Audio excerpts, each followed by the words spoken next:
Good. Okay. Well, thank you for the invitation. It's nice to be able to be here. It's a couple of years ago that I think that I was here last, in sitting in this room with you.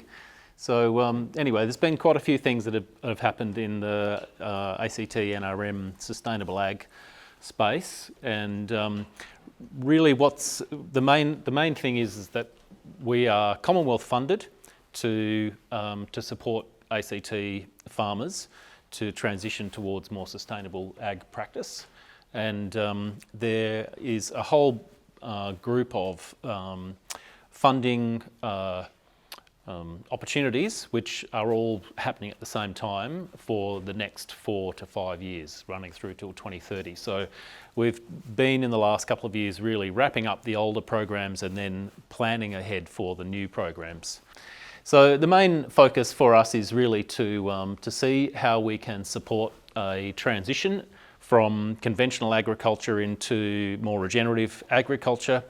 And as far as government bodies are concerned, regenerative agriculture is not really something that has been spoken about much, and we're probably taking the lead in that space, which is a lot easier for us as a small state territory. And so it gives us that opportunity, but we still have a seat at the table in the Commonwealth conversation. We have a whole bunch of different programs that I'm going to run through for you, and I'll expand them up as we go. All of them will eventually result in catchment health, and so this is they are all directing in that one direction. So I'll go through them one by one. Antia. And I'll just quickly show you, there's with each of these different programs, we've started to expand out and then develop what our outcomes are going to be in the longer run, and what we are hoping to achieve by 2030. Yep. So to start off with, Jenny Lee, who everybody pretty well knows, and Mary Bonet are our sustainable ag facilitators, and so they are really they're the front face for engagement, which is their role is being funded directly through the Commonwealth to engage with farmers, and also community groups to help to facilitate this partnership between government and landholders, private landholders. And Jenny's been great in building a really trusting relationship between the landholders and the ACT government, and that's really starting to build. We have quite a good cohort now of farmers who are wanting to engage directly with us, and so it gives us an opportunity to be able to arrange and plan for some really great programs. Yep. So to start with, the Climate Smart Farms program has funding which runs through till the end of 28, and there's two main programs that we're running. This one, the restoring of the dams and rehydrating landscapes. I'll just go through that quickly for you. So the concept of that is that most of our farmers are graziers, and most of our farmers who have farm dams, their cows primarily step into their dams to drink. When they step into a dam to drink, they also defecate and urinate in the water, and then they drink, and then on a hot day, they'll stand in there all day long. What they do when they're there is, if there is any aquatic species that are growing in there, they're the tastiest thing that they can possibly go for, so they smash those, and they pug up all around the edges, which means that the reeds, etc., don't grow, and that then takes away a lot of the opportunities for habitat that dams could do, as well as that it putrefies the water.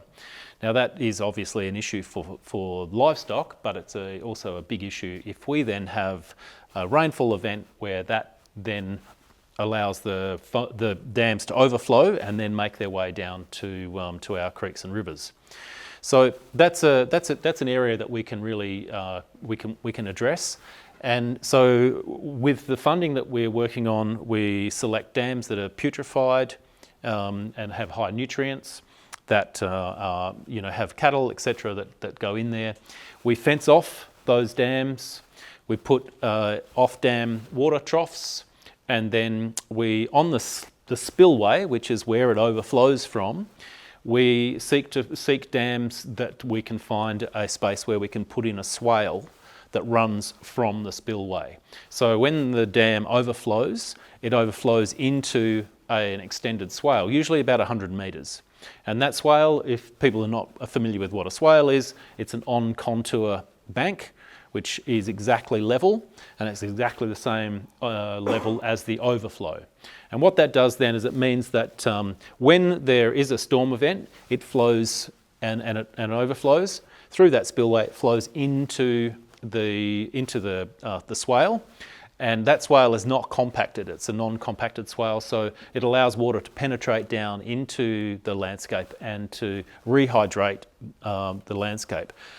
What happens if you didn't have that swale is when it overflows, it goes out and it forms a high velocity point, where then that runs to the lowest points of gullies and creeks, and it rips into the ground and opens up that ground and then causes sediment downstream. So what we're trying to do is to stop that water from running to the creeks, and we want to slow that water flow down and get it to penetrate into the groundwater and to slowly make its way back down to the creeks, which is usually that takes a minimum of 18 months from when it gets to the soil until it gets to the creeks. So big part of that as well is that we, on the upper catchment edge of the dam, we re-veg, and then in the actual dam we put a minimum of 10 species of local indige aquatic species. So we're really trying to turn that into a wetland, or function like a wetland. That cleans the water and it provides good quality water for the livestock, but it also provides really important habitat. And in some of these dry areas around the ACT, it's the only water body which is accessible for a whole range of water insects and birds, etc. So that's this restoring of the dams. And the second one is a pasture management trial. So we're helping farmers to trial in a no-cost way for them a different approach to grazing, which is more rotational grazing, so 24 to 48 hour rotations, smaller paddocks, and then in the winter time, especially those paddocks where there is love grass that is dominating, and there has been set stocking in the past, we are then bringing in a machine called the Soil Key Renovator, and in the autumn we sow into those pastures a mix of 18 different winter active pasture species, which then become active all the way through until about now, when they're starting to senesce, and then the perennial pastures are sort of kicking back in. What we're doing by doing that is that we're encouraging lots of microbial activity around the roots, and so there are 4 plots for each one of these sites, and there's 6 farms across the ACT that we're doing. The 4 plots is a control plot, so business as usual, whatever the farmer was doing before. The second one is a timed control grazing only plot. So it's just time control grazing, that rotational grazing system, that 24-hour and full recovery rest period. Then the third one is a multi-species with the soil key, as I was saying, plus the time control grazing. And then the fourth is the multi-species time control grazing and biological stimulants.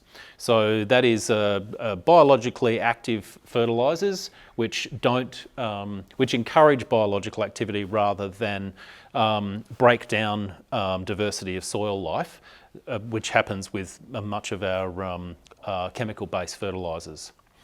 So the idea around that is that we're looking to improve root mass and root depth. Now we're working with the ANU and Southern Cross Uni, and we've done baseline testing, and all the baseline testing is absolutely thorough, and it's right down to 90 centimetres deep. So we can see that after the 4 years of doing this each year, we'll be able to measure for those 4 different plots what is the actual outcomes. of the just grazing, and then using the multi-species, and then also using multi-species with the amendments. Next.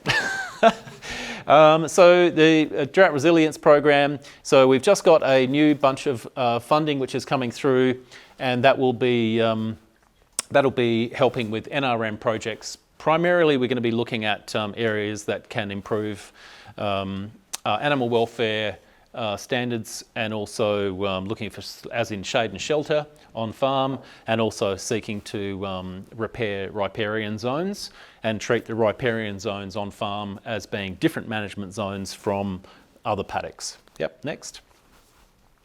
So the way that we are working strategically with the farmers is we're using a whole of farm planning tool that we've devised ourselves, and it's the Regenerative Agriculture Monitoring and Planning System, and we do baseline testing for farmers, and we use a systems thinking approach to then allow us to plan ahead for incremental improvements. So regenerative agriculture can be identified as being incremental improvements on farm, and that can be only done if you actually know what you're starting with and you get a proper baseline across all areas of management of farms.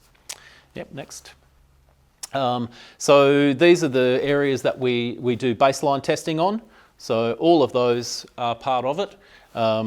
And then once we've identified where the baselines are for the management of each of these areas for each farm, then we start to assist the farmer to be able to make incremental improvements and to seek where we can do that. And that then helps us to strategically find the funds to be able to assist in that process. And it's a working together approach with the funding, so that there is we also provide public good from each of those. Next.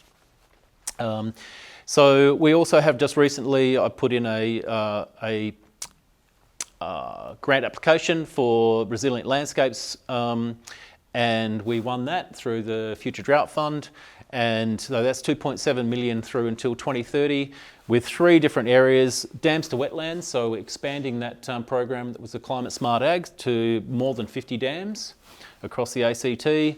We're introducing winter active dung beetle species and looking to naturalise those by 2030. And we're also undertaking a regenerative grazing infrastructure program, which helps to build in shelter belts that are local in dig, but also have a fodder value. And so each of the small paddocks, that a large paddock gets split into smaller paddocks. Those paddocks have to be fenced. Those fences have micro shelter belts. Those shelter belts have value for biodiversity, but they also have value for fodder, especially in those times of drought where the animals will be relying on that much more. And the more we understand around silver pastures, which is pastures which integrate perennials for livestock, we're finding that animals that have rumens really take a great deal of value from being able to mix up their diet from being just pastures to pastures plus also perennial shrubs and trees to help to balance up the lignin content in their guts, which it's like a compost bin. If you can imagine a cow's gut is like a compost bin, and if you have too much of one thing, it gets acidic and doesn't work properly. If you have too much dry material, it's also doesn't get up and going, and so it doesn't activate. So that's something we're working on as well. Next. We're also part of the National Soils Action Plan, and we have 2 main projects, the Soil Champions projects. Actually, you want to jump onto the next one.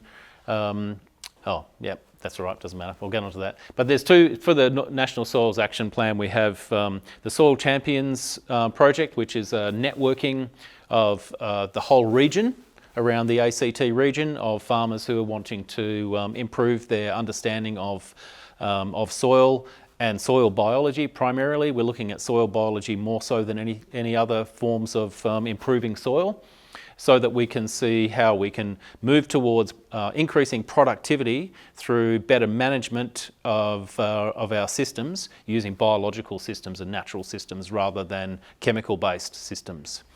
So there's that, and then we also, another part of this National Soils Action Plan is that we have a project running through to going till end of 28 that is looking at how we can improve landscape rehydration on publicly managed land. So that's working with all of the public land managers in that space as well. So yep, we can move on to the next one. And another program that we're running, which is piggybacking backwards and forwards off that Resilient Landscapes, is our dung beetle friendly farms program, where farmers are wanting to improve their dung beetle populations on their land for all the important reasons. And one of the main areas that they can do that is by looking at their drenching programs and changing their drenching programs to be much more dung beetle friendly. We've lost a lot of species of dung beetles because of the new drenches that are used for parasite control, and we've lost a lot of the abundance of beetles according to as well. So we're looking to see how farmers can still achieve their animal health objectives around parasite control, but to be able to reduce back down the drenches or even eliminate drenches by using, again, natural systems. So next.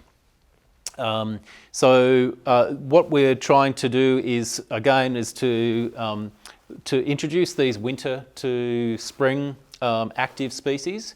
We're bringing species from WA, where there's a small cohort over there, and from areas that are outside of the ACT. Currently, if you came and had a look at a farm in the middle of winter here in the ACT, you won't see any dung beetles. But we are looking to introduce those 4 species, some of which are burrowed down to 1 metre deep. And you can imagine the roots of the plants following all the way back down there. And I don't know if is there another one on there? If we can just go have a look. Yeah, good. So this is the action that we're looking to try to rehydrate our landscapes with, as well as building natural fertility, is when the dung beetles get stuck into the dung, they form these tunnels to go and build brood down in the tunnels, and they leave these open holes.